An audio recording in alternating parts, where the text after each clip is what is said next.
কেন মৃত্যু যন্ত্রণা হবে, জান কবজের কষ্ট হবে কার? আল্লাহ বলেন কেন?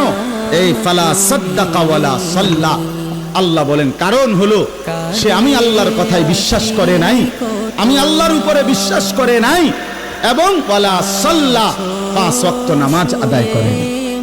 এজন্য ভাইয়া, যার ঈমান নাই তার মৃত্যু যন্ত্রণা হবে, যার নামাজ নাই আল্লাহ বলছে সে ভীষণ কষ্ট পাবে মৃত্যুর সময়। আর বাকিটা তো আছে, ওয়ালাকিন কাযযাবা ওয়া তাওয়াল্লা, বরং সে আমি আল্লাহর উপরে মিথ্যা আরোপ করেছে, ঈমান আনে নাই, ওয়া তাওয়াল্লা, আমার প্রতিটা হুকুম থেকে মুখ ফিরাইয়া নিছে।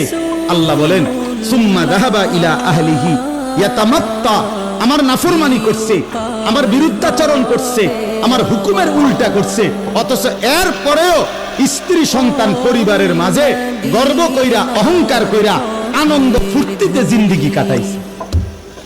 চিটারি বাটপারি, অন্যায় দুর্নীতি অনিয়ম, নামাজ নাই, বন্দিগি নাই, হালাল হারামের পার্থক্য নাই, এরপরেও গড় সংসার